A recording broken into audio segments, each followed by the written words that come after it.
All right. Welcome to Let's Talk Short Track Racing, the show where we just talk short track racing. I'm Alec Jorgensen. This is Frank Cryer. Pleasure to have you on, buddy.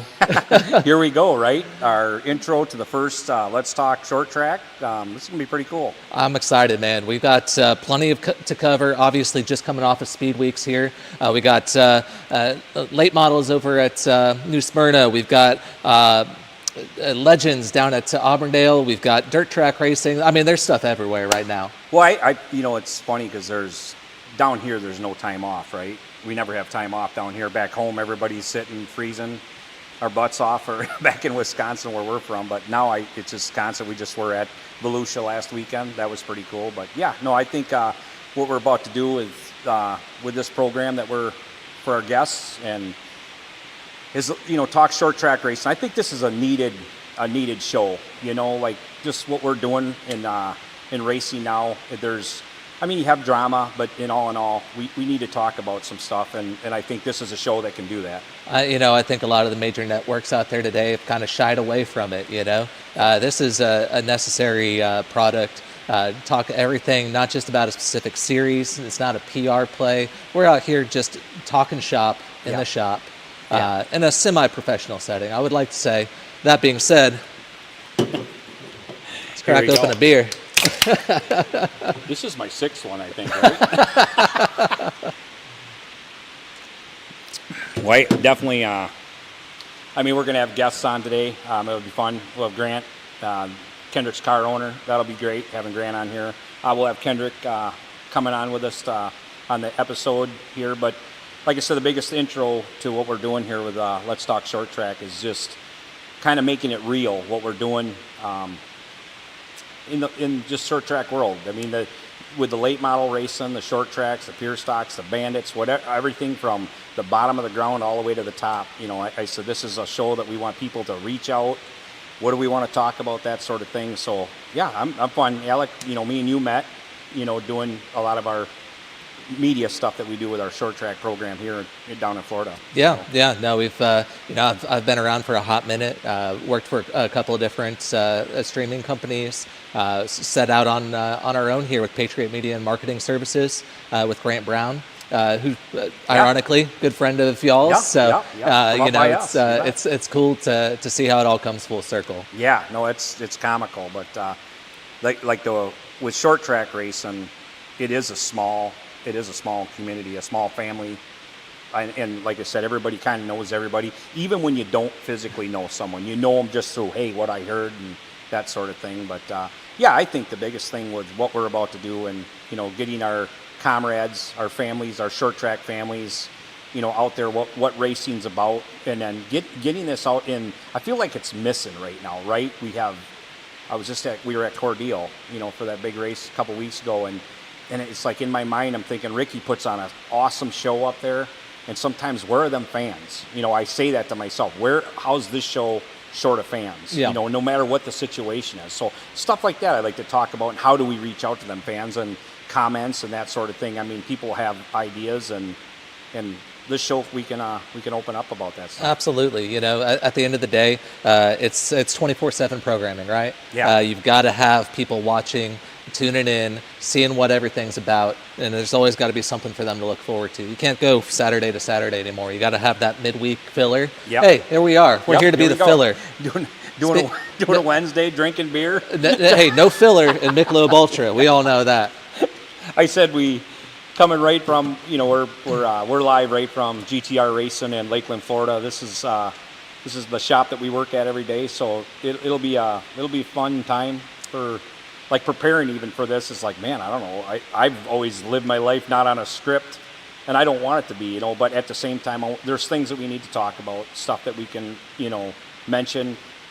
People can comment on what we're doing, and then comment on what they want to talk about. And I said that there's sometimes we might not even be, and maybe it's in the East Coast, or maybe it's in the West Coast, and maybe it's in the North, but hey, we need to talk about this, that type thing. So that's what I'm excited about. And I don't know. This is good that we have the guys in the shop here.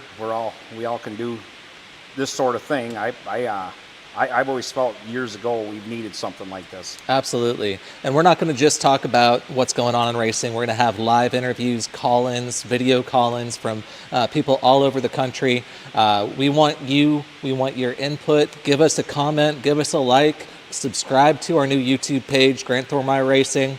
We're looking to grow this. We're going to keep doing this until it doesn't make sense anymore. Yeah. And maybe even then we'll keep going. Right. I was making a joke this morning.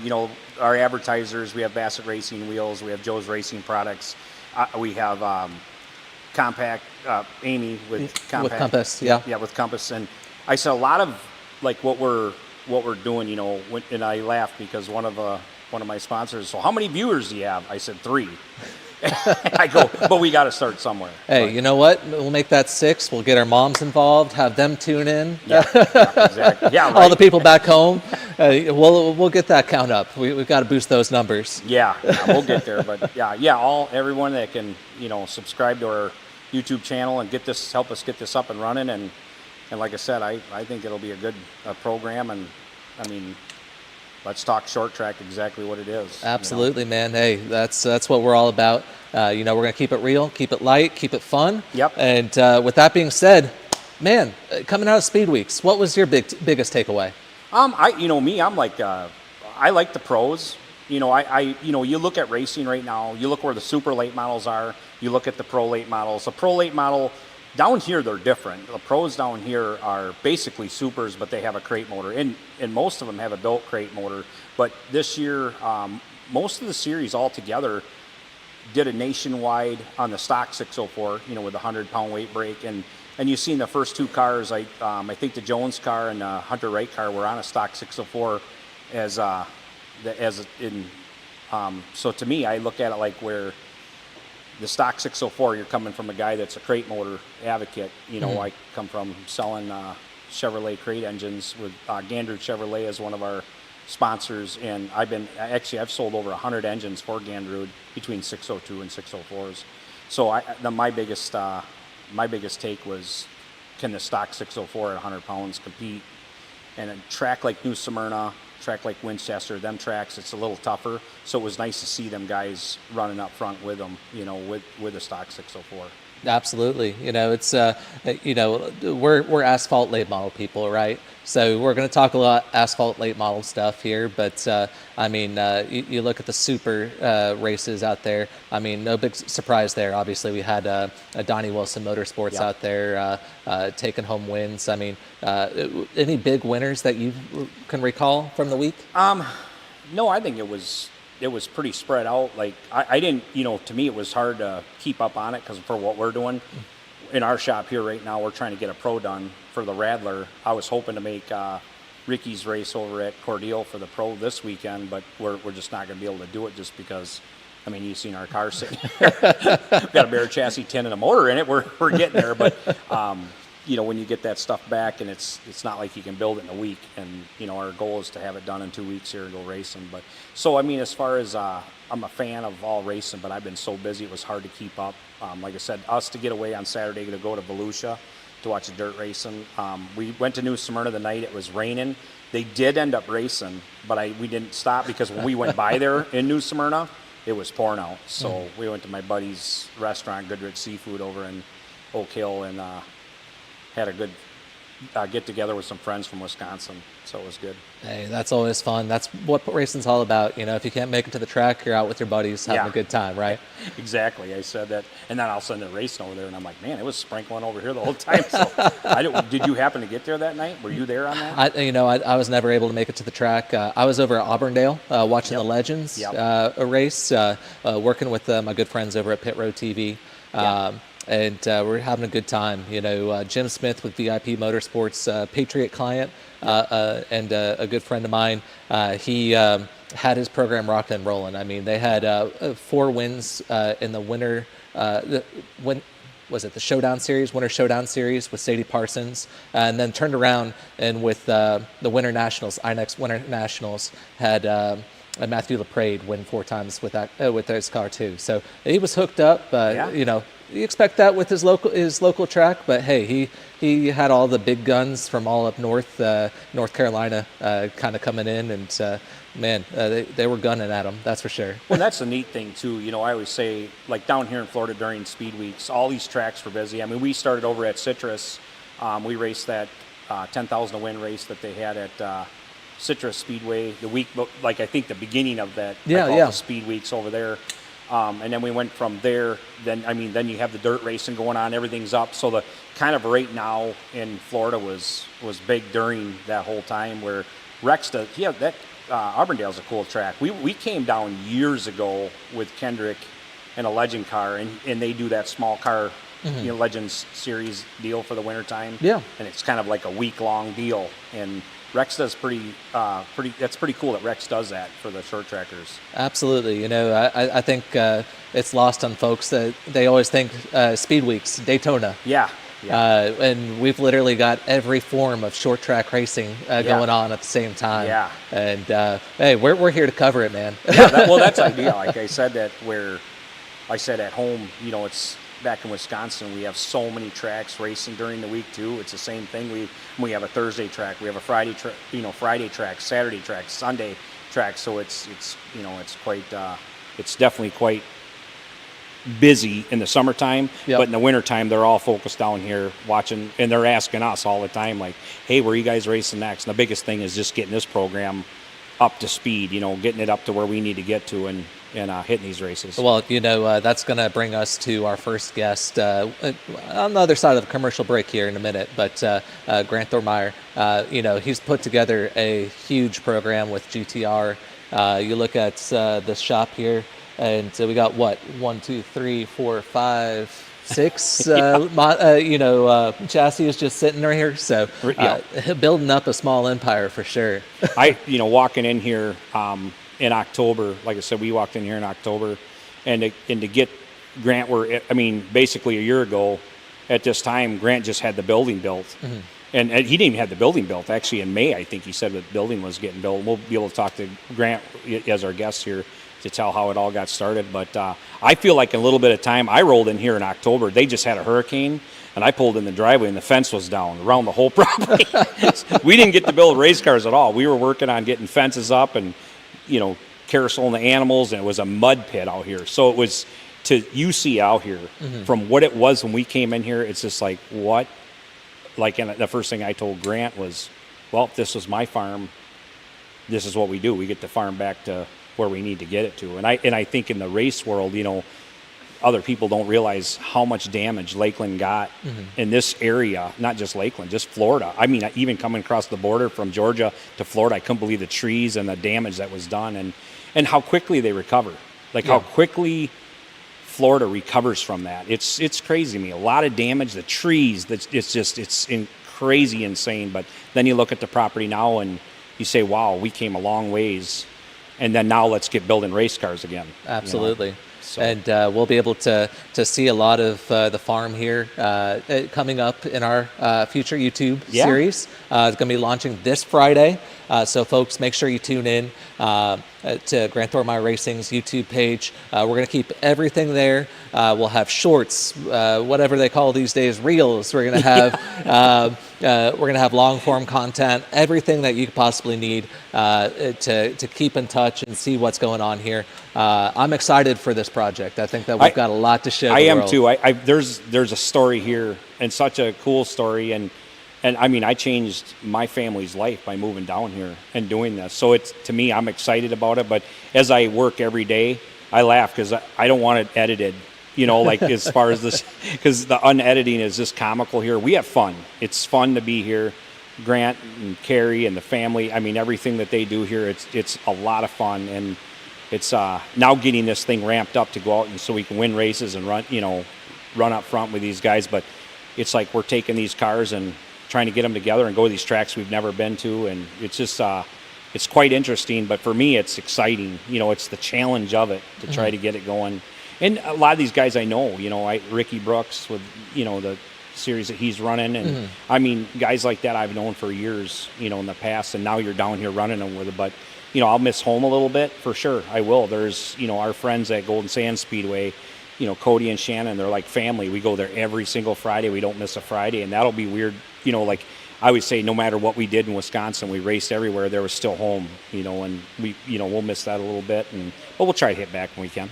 Sounds good. All right. Well, we'll get in touch with Grant Thormeyer here, get him up in the booth here. And in the meantime, we'll go ahead and show a couple sponsor commercials and get things rolling. We'll see you on the other side of the break.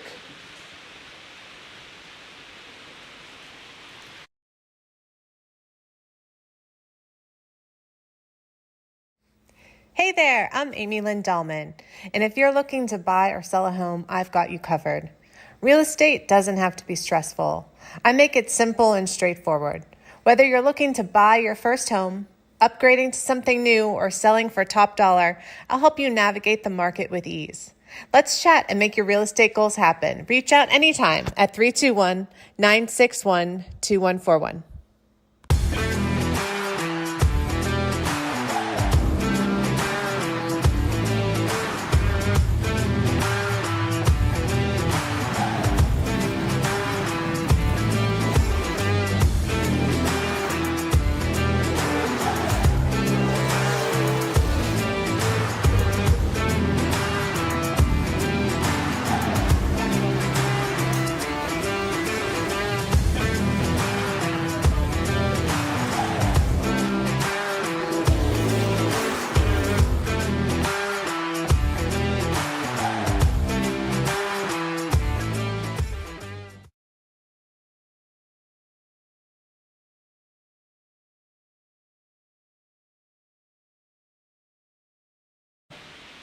Get our microphones. There we go. All right. Welcome back to Let's Talk Short Track Racing, where we brought on our good friend here, Mr. Grant Thormeyer, the boss man who works underneath the boss woman over there. We all know who's in charge. We know. But we're excited to have you on. Obviously, we couldn't do what we're doing here without you. But we also, we're excited to see what's in store for GTR in 2025. Yeah, I'm very excited on this year. It's amazing how we grew just since last May, and with all the cars that we have, the 6 late models, the super modified, and the big group that we have. Yeah, I think a lot of what we're doing. I mean, it's cool. I want people to know GT because. It's funny, I always tell people at home, they're like, how me and you got hooked up on a phone call from Bill. Yep.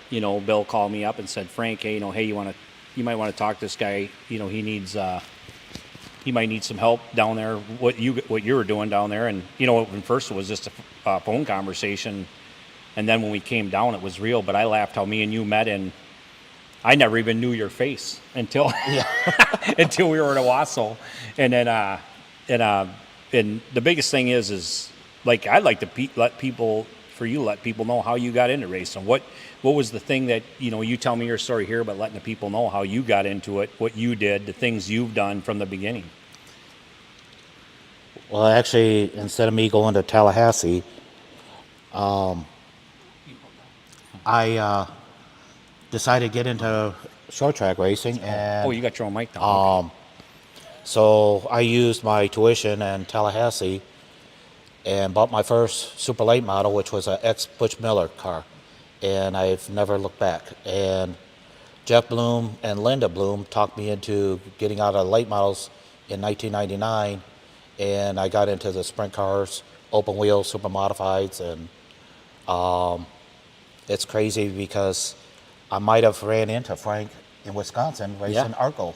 Yeah. And some of the ASA races. Yeah, back in the day. Them were back in the day. But I went from late models to open wheel. That's so you didn't have to replace the fenders? No. No. It's, no, I mean, all forms of racing, right? And like I said, that when I met you, one of the things I said to myself is, this guy's bit by the bug as bad as I am. And my joke was always, and I always say this and a lot of people know, is cocaine and hookers are cheaper than racing, but we did racing. Yeah. So here we are, and like your love for the sport, to me in my life, like everything you've done for my family, bringing us down here, doing this, I'm always thankful for you for doing this and having and sharing that. Because like I said, now, I mean, GT, me and you, we run this shop here and doing the things we do. It's like family here. Yeah. And it's connected, your kids, your wife, everything that we do, it's like you become family. Even Bubbles, the Male cows, yeah. Yeah, there's not a dull moment around here. There'll be days we'll be working on the race car. One of the animals gets out of the pasture. We got to get the whole group and chase them down and get them back in the pasture. So, or the one, me, you and your daughter burying the chicken, and we had the funeral. Remember that, Monty? I said, you just feel like you're a part of it all, and everything that we've done here. It's fun. I right now I wouldn't trade it for the world. I feel like what we're doing is just so much fun. And I mean, you spent a lot of time and money and effort to get this thing to go. And the biggest thing is just trying to keep this, what we're doing here with this kind of race program. But another thing, like me and you, like the history of racing, Right. We come from the history of it. Your dad, your family, my family, that sort of thing. But I don't think people realize the addiction. I don't even want to call it addiction, but it's like an addiction, this racing is. But I think it's, when you have a lot going on in life, this is the one thing you focus 100% on, and it takes a lot of that. well, it takes your true heart. Yeah. I mean, what I'm seeing now in the sport is either the kids or people just coming into the sport, either they have the heart to do it or they don't. Yeah. Either they're pushed into the sport or any sport right now. You got to have the heart and the motivation to do something. Yeah. And I see it all the time where parents or people are trying to talk the newcomers coming in, and you can just see it in their eyes that they don't have no desire to be in the sport or anything. Right. And then they, a lot of times they're the know-how, right? I remember a conversation me and you had, you told me, you said, I want to put kids in my car that work on cars, and then I bring Kendrick down here, and Kendrick's young. A lot of people don't realize, I mean, he's little and young anyway, but people don't realize how young he is and what he knows. He works here in the shop full time. We homeschooled him, so he graduated early at 16 years old. He's in the shop here working every day. And even the guys that work here even say, like, wow, that kid, he knows what he's doing. And that's how I always said, I told him, you want to do this? You better learn how to do it, otherwise I ain't doing it. Right. And nowadays they got these kids that just, mom and dad pay the bill and they go race. And that's the thing is even Kendrick, Nick comes here on Mondays and helps out, and him and Aaron helped out on our Christmas event. Yep. Dodge Calbert came over here and helped. Tyler Landis, Stephen Hollinger. But, here's our up-and-coming drivers that want to be on the program. And they're not just helping us out on the ranch, but they're mingling with other people, getting communication skills, and talking to people. Yeah. The other things we have, a lot of people might not know that the Thormeyer family Christmas. And I said you never understand it until you live it. We got down here, we're putting Christmas tree lights up for a month. And I'm like, where the hell do all these Christmas tree lights come from? I think you pretty much bought out Amazon on Christmas tree lights. But then when we did it, in that first day, we had 250 people roll through here. And when they leave and they're hugging you and telling you what an experience, then that's where it's all worth it, like that sort of thing.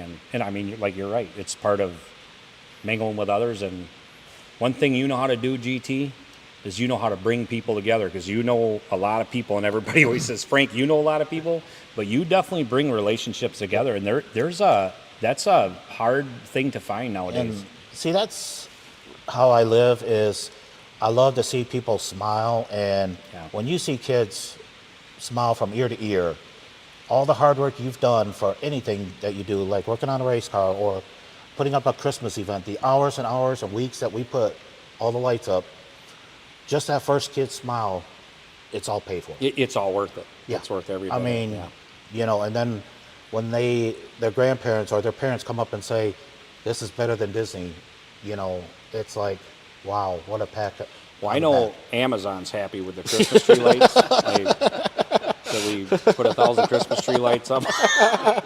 1,000 times 100,000, but no, it is. You're right, because like I said, it was enjoyable. That was enjoyable to do that, and even like I said, we brought down our friends from Michigan, and I mean, and they came down here. I mean, they came down here and hung out with us for a couple weeks to do the Christmas event. Just neat stuff, and that relationship was drinking some Michelobes in a bar in Owasso, Michigan, at the hotel, and I mean, to meet Lisa and Rick up at Owasso, and then Julius Curry, ex-Michigan Wolverine player, and then he played for Detroit Lions and Green Bay Packers, Chicago Bears.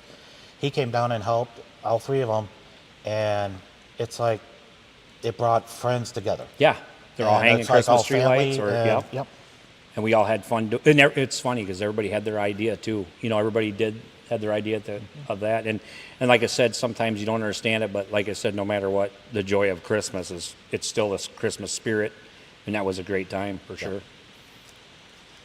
Yeah, I mean, with all this being said, I can't thank my family enough for putting up with me on this racing and the Christmas events. I know I'm a very handful to them, but I can't do it without the crew I have here. It's awesome. We do. We have a great bunch of guys right now in our shop, and I do think Carrie comes in and babysits us twice a day because she'll come in. Do we get to bring Carrie on sometime? She's shaking her fist at us right now. Go ahead and toss the break. Yeah, we got a break coming up here. So, Grant, my friend, my brother, I love what we're doing. Thank you very much for everything. And next, after this commercial break, we'll bring in Kendrick and get to talk to him. Thanks, GT. Thank you, guys. Thank you. Hey there, I'm Amy Lynn Delman, and if you're looking to buy or sell a home, I've got you covered. Real estate doesn't have to be stressful. I make it simple and straightforward. Whether you're looking to buy your first home, upgrading to something new, or selling for top dollar, I'll help you navigate the market with ease. Let's chat and make your real estate goals happen. Reach out anytime at 321-961-2141.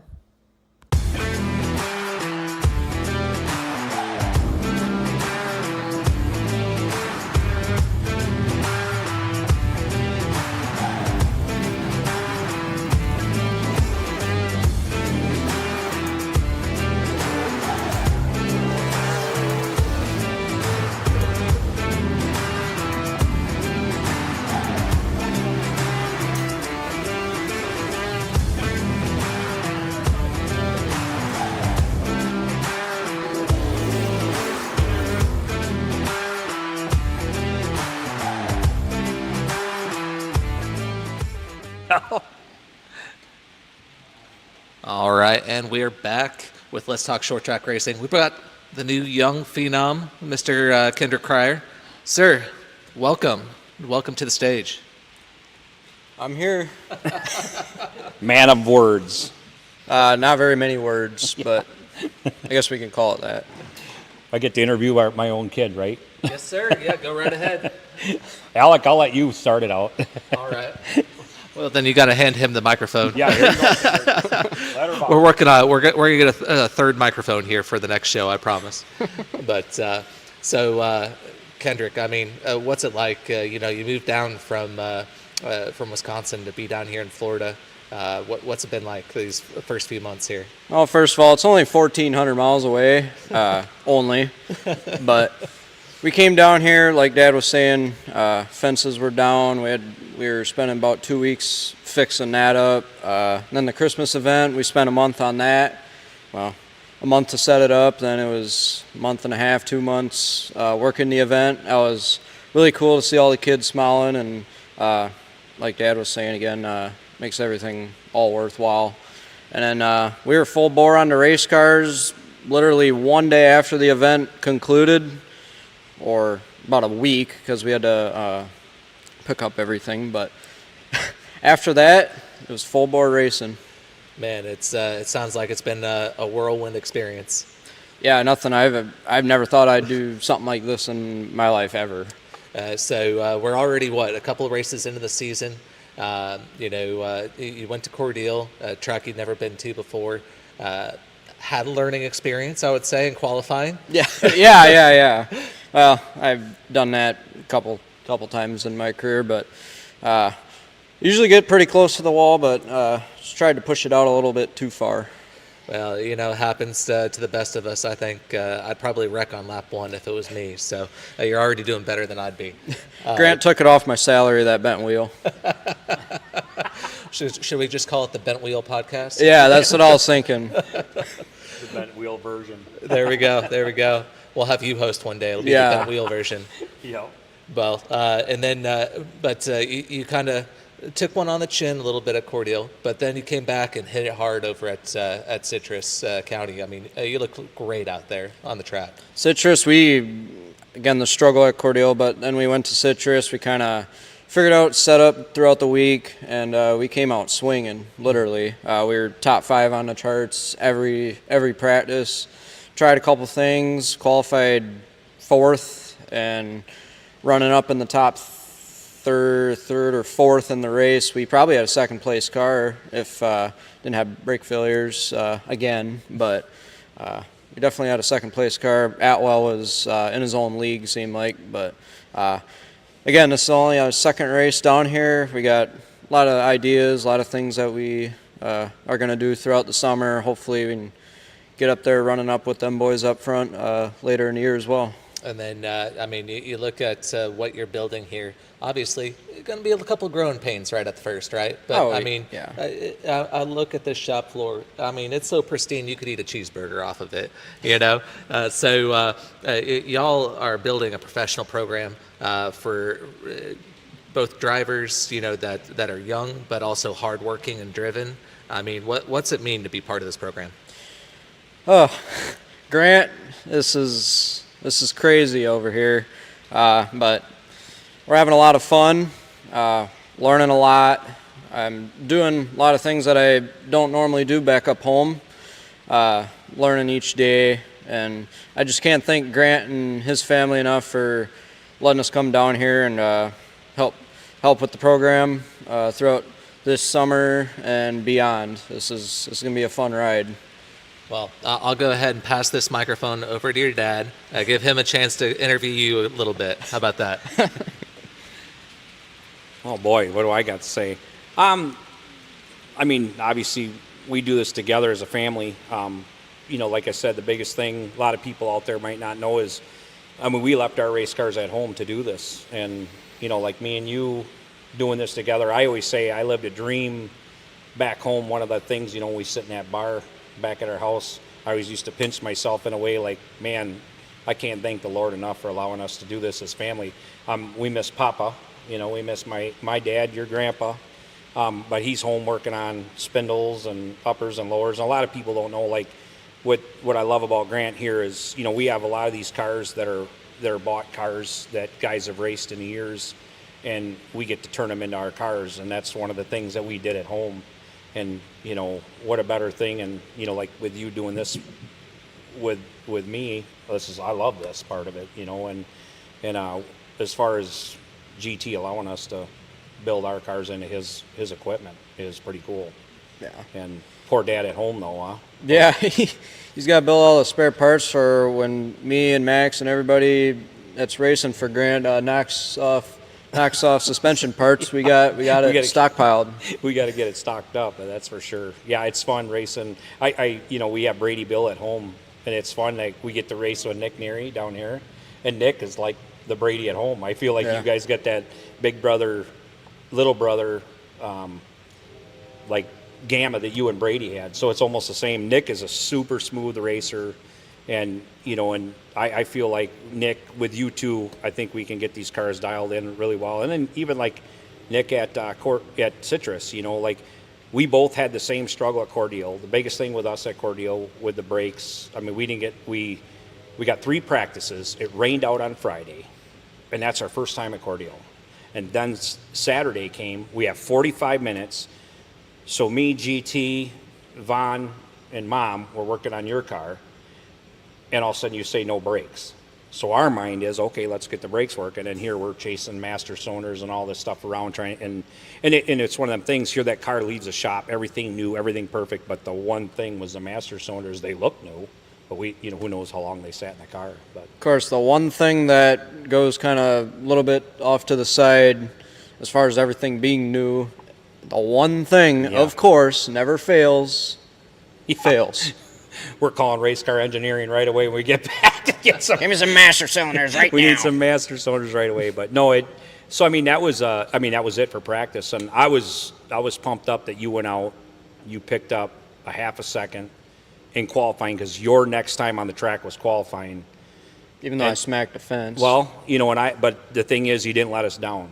You went out there and did what you had to do. And I mean, granted, then the brakes went out right away in the race. We came off at lap 22 or whatever it was. But and Nick, like the struggle that we had with Nick's car, there again is a learning experience of what going to that track, what it's like. I feel like, man, every time we go one time to a track, it ain't too long. Our family can usually figure it out. And okay, here's what we need to do at the next time we go. And where Citrus, I feel like a lot of the Citrus deal was. That's a track like home. We have a lot of tracks we race at home. We have a lot of short tracks like Citrus back up home, and it kind of made it a lot easier on us to get the car dialed in a lot quicker. We were out. We literally went out the first practice, and we were like eighth on the board out of 15 cars, and we're like, oh, we got something here. Make an adjustment, go out the second time. Here we are in the top 5, and then we threw tires on it, and then we were like third. So and a lot of these short tracks like that too. I do like the American Racer. Definitely a repeatable tire, especially for practice. I mean, a lot of these big teams at super late models, they're just bolting new tires on, trying to get that thing dialed in. But I think the American Racer is such a repeatable tire. I mean, we don't race them at home, but we do at Jefferson in the Pro Car, the 9-inch tire, the 8-inch tire, I should call it. And we learn that right away, that tire did that. So actually the 10 inches are kind of like that same deal. You can put them things and run 200 laps on them and still dial your car in, where, some of the other tires we've been on ain't like that. So, it was pretty cool. I really like the AR tires. They definitely repeat very well. You can run 100 laps on them, and they're only about a tenth, half a tenth, probably a tenth slower than when they are fresh, brand new.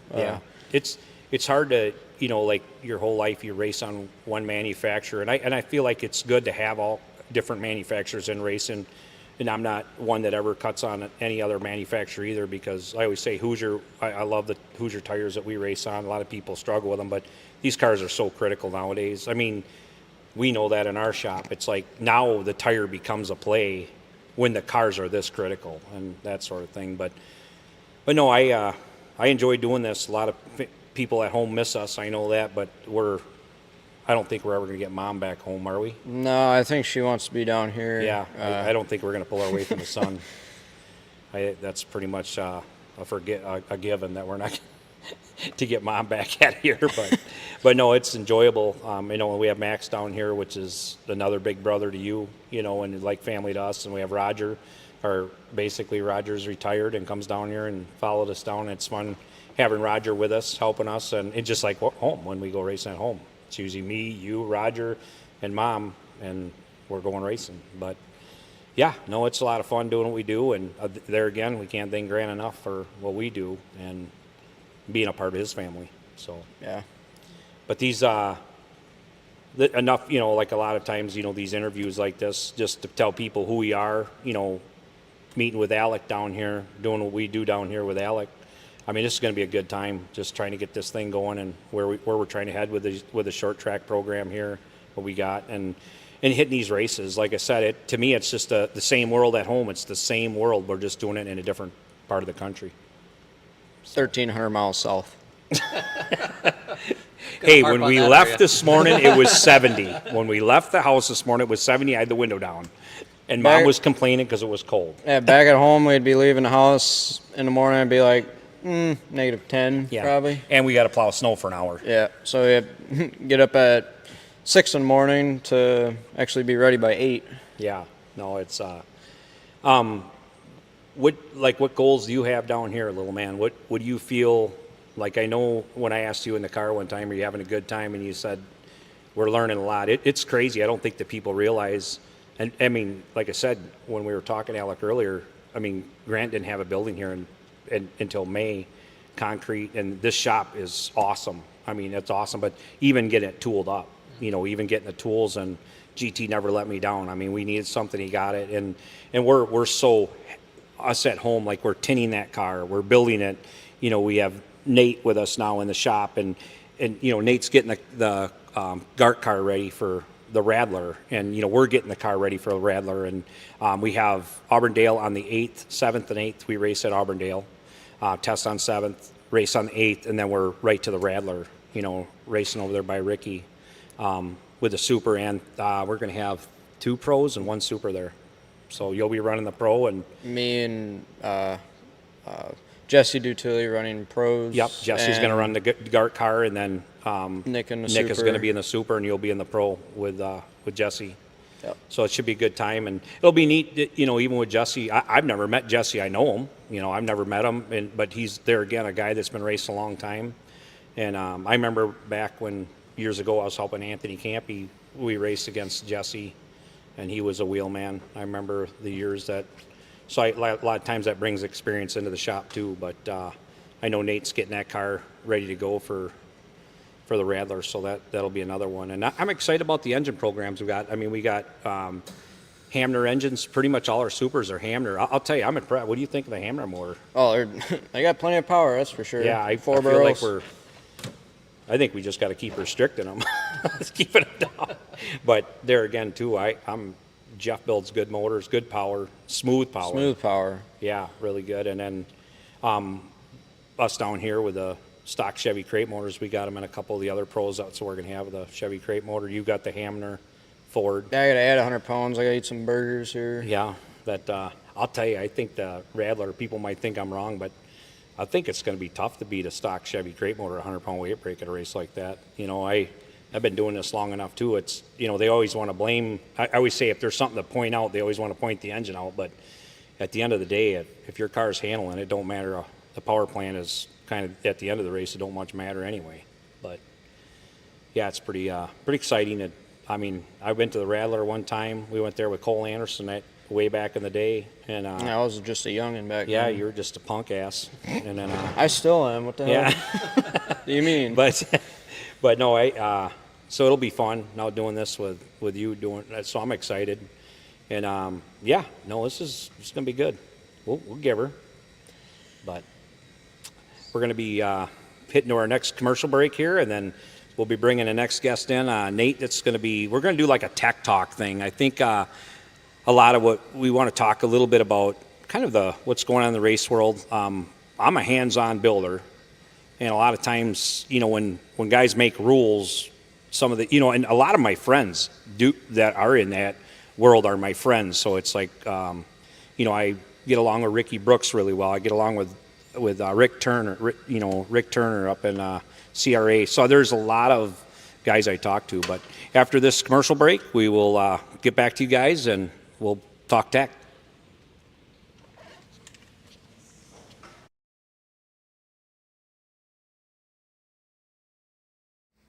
Hey there, I'm Amy Lynn Delman, and if you're looking to buy or sell a home, I've got you covered.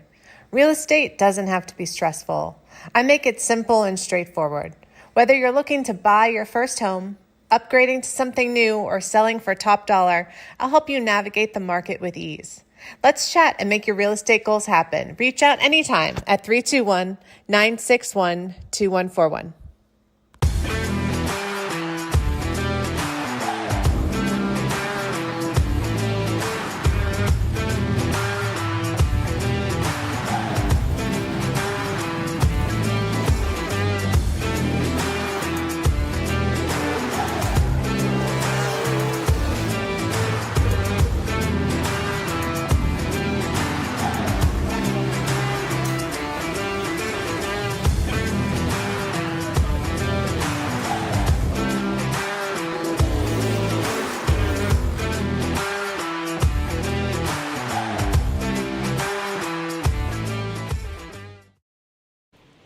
We're live, huh? I guess so. Jeez, do you hear the echo? Yeah. That goes out. Today I have with me Nate Stedman. Nate just started with a shop here a couple weeks ago. Nate, you've been with a lot of different race teams. Actually, I just want you kind of introduce yourself so kind of people know who we are. I mean, people kind of know who I am. I until they find me live on this and they find out I'm in the U.S. Post Office under the reward thing, or wanted. Or the IRS. Yeah, I don't have that yet. But yeah, I'm from a small town and from Elkhart, Indiana. Grew up racing my whole life pretty much and moved to North Carolina when I was 18, went to school. And then worked for some late model stock teams there and went Xfinity car racing, then went truck racing at Thor Sport for 4 years, then Furniture Row. Won the Cup Championship there. Then I went and played with Indy cars at Andretti, won 2 championships there, then moved down here to work on super late models at Ben Kennedy Racing. And then I've done that for the past 5 years. And about 2 weeks ago, Grant gave me a call, and here I am. Yeah, no, you told me your story, and me and you, just working here in the shop a little bit, and then we drove home. That day I drove you to your house or whatever. Yeah. It was cool because I feel like I go, man, Nate knows his stuff, and and like a lot of what I do here, where you're looking at what I do with these cars. Sometimes I don't have have that other eyes to look. My dad was that, and you obviously see we just do our own thing, and that's what it takes. Yeah, and I said a lot of times, when we build our own spindles, our own uppers, our own lowers, our rear suspension, and do the things that we do. And I always felt that, man, sometime it'd be nice to have a guy around that can see this. And when I listen to you and me and you were talking, I'm like, man, this is the guy. This is the guy that kind of understands a little bit. And I feel like in time, we're going to be dangerous. I think. I agree. Yeah, I feel like we have right ideas, and there's this whole mop of stuff that we want to do, but it's getting to do it. But first, we got to just get out there and get our cars rolling. Yeah, absolutely. And we're then, going to have some fun and win some races. Yeah. I mean, you crew chiefed the Nick Neary car at Citrus, while I had Kendrick's car, and I mean, both them cars were fast. 2 different cars. I mean, we want to get Nick's with my stuff in it, but we closely took and manipulated as much as we could to get that car out there. But I feel like we're going to be a good fit for what we're trying to get done. But at the same time, when we talked about doing this, neither one of us would never thought we'd do anything like this. But no. I feel like in a way, when me and you talk tech talk, we understand racing.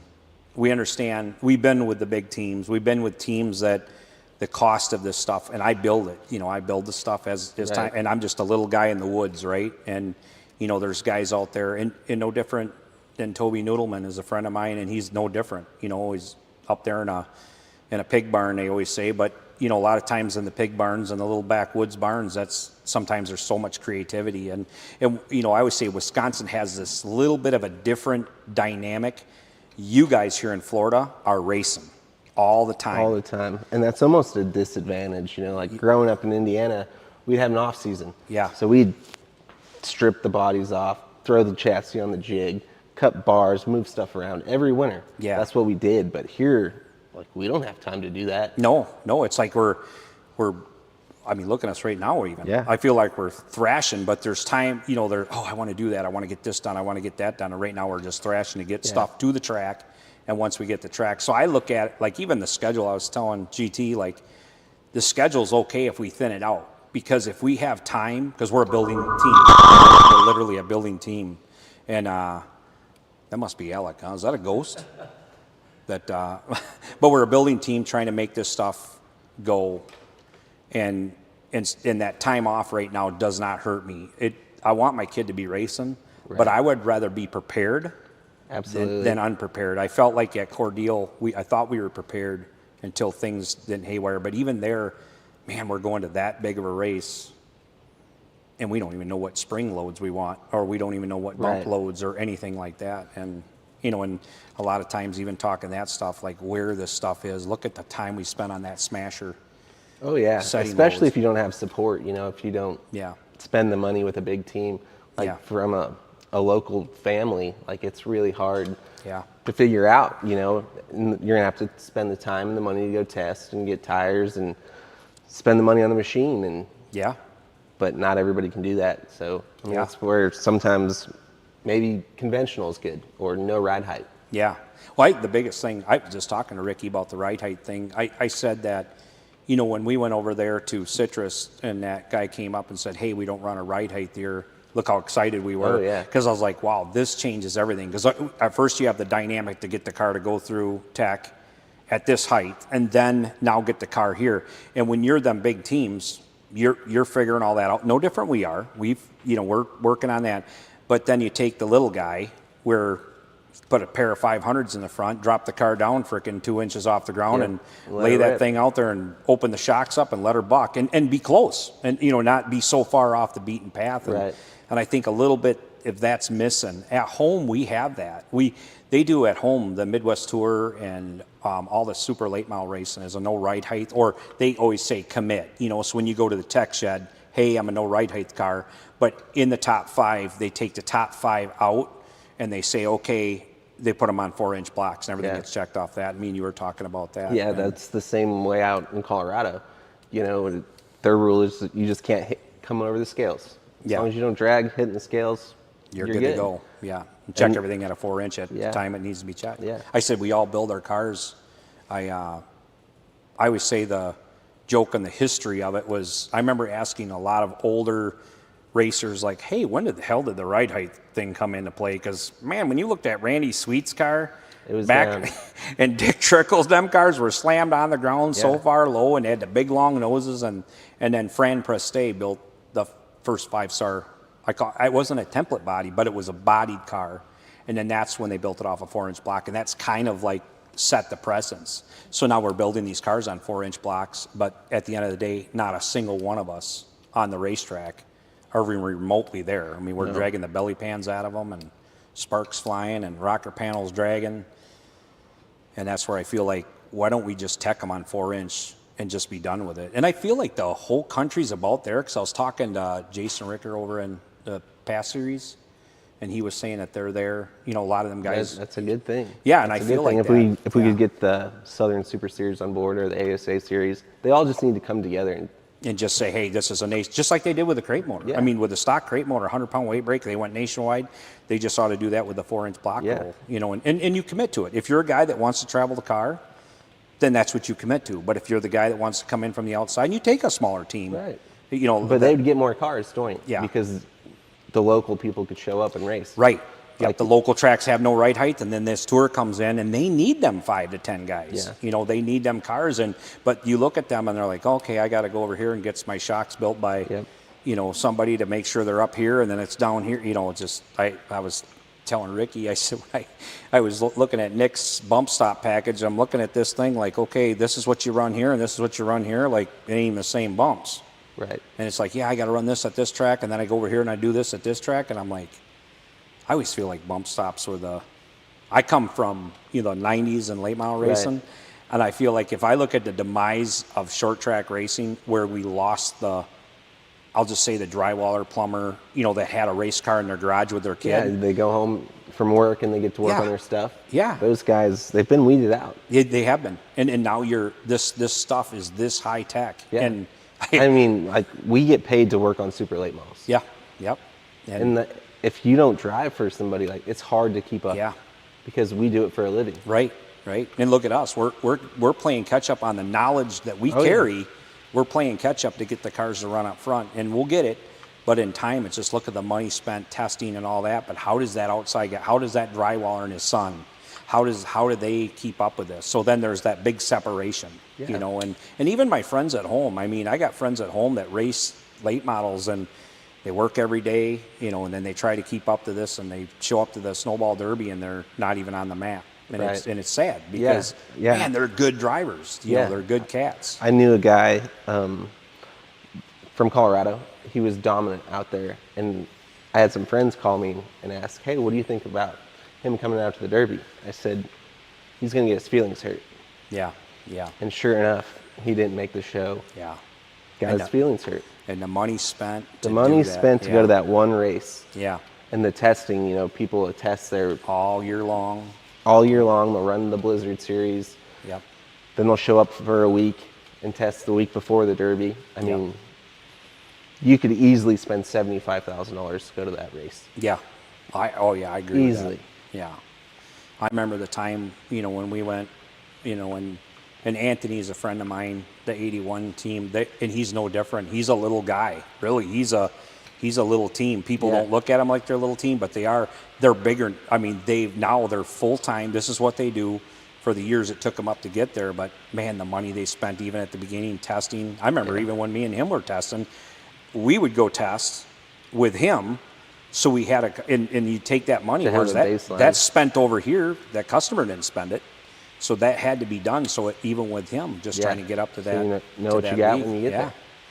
And like I said, where you got teams doing like that, where it's no different than GTR here, what we're trying to do with these, with these kids. But no, I feel like our little podcast here, the Tech Talk thing, I'd love that for people to comment in what we could talk about, especially in this corner. I mean, we always say we have a lot to talk about, but it'd be cool to get a Ricky Brooks and a Bob Sargent and some of them guys. What's their thoughts? What's their thoughts on Ricky? I feel like when I talked to him just this week about the ride height thing, he's there. They're there. He said they've been talking about it a while anyway. So I feel like once it gets going, it'll. I think that the racers just need to get more involved and be like, look, this is what we need to do. Yeah. Like if you want to run bump stops, cool. But Yeah. you shouldn't have to be forced into it. Yeah. Or having 20 different shocks. Yeah. Like Yeah. you could have, if you have 20 different shocks, that's probably $25,000. Yeah. Look at our shock program. You open the bump spring package and the bump rubbers and the red and the blues and the springs, and I'm like, holy it's cows. like what normal average team can go spend $25,000 just on shocks? Yeah, yeah, literally. And then, like you're saying, you buy the smasher and you buy all the stuff. Yeah. And man, I miss the days where you just threw a set of Carrera shocks and we didn't even know what the hell they were, and we threw some springs You just on there. made it work. I miss those days, and I know they're far gone away. I mean, guys try to go to a one shock deal, but even we were talking about the critical of the tire. Me and Little Man were just saying that in the last segment. These are where the cars are at. Did we bitch about this much tire issues back when you were on springs? No, because the springs were so forgiving. Right. And it forgave it. But now the tire is a major factor. Absolutely. And you can't get the same one twice. No. They just can't figure it out. No. And so we're all raising our hand and, yelling at the manufacturer. And I feel bad for the manufacturer. Me too. Because I wouldn't want that job. No. And I mean, here it is. This is the ingredients in the soup. I put it in the tire, and one guy gets a bad set, or let's just say it wasn't a bad set. Let's just say it didn't go his way, because we don't know his bump, we don't know his package, and it might have not went his way. This tire was this, that tire was that. But I feel like that where the tires. I mean, I've had bad tires in my career, and even on the spring package stuff back in the day, it's like, wow, what just happened? But a lot of times it's like on where we are with these cars, on the critical numbers that we're hitting. That's a major factor. It's a huge deal. And it'll take, there again, you take the small team, how long can he do that before he's depressed about it and just says, I'm done? And then you take these big races and you got 16 cars show up, 17, 20 cars. And it's tough. And no matter what, too, even we were talking about the 2 series, the battle that's going on with the engine battle, that we see all over the social media. Yep. And, with the new heads. Yeah. And weight breaks. They need to be working together no matter what. No matter what. I think in racing, it all has to work together. We don't agree with everything, but if we're not working together, we can hurt what's going on. Oh, absolutely. And then a promoter will wonder why there's 12 people in the stands. Yeah.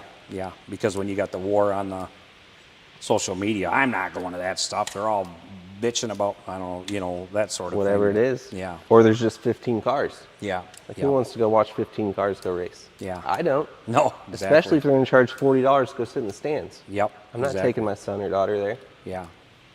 But no, I think this segment will, this Tech Talk thing, I think every 15 minutes, every Wednesday, if people can comment, subscribe, and then comment, like what maybe you want to hear, we probably have a lot to say.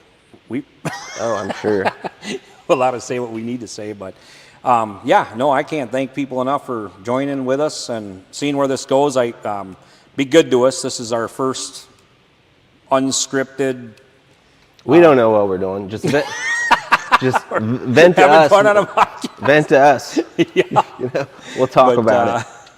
That's it, Alec, right? That's it. We'll check out our sponsors here, and I do want to thank Bassett Racing Wheels for being part of our program, and then Joe's Racing Products. There'll be many more, but thank you for listening, and we'll see you next Wednesday.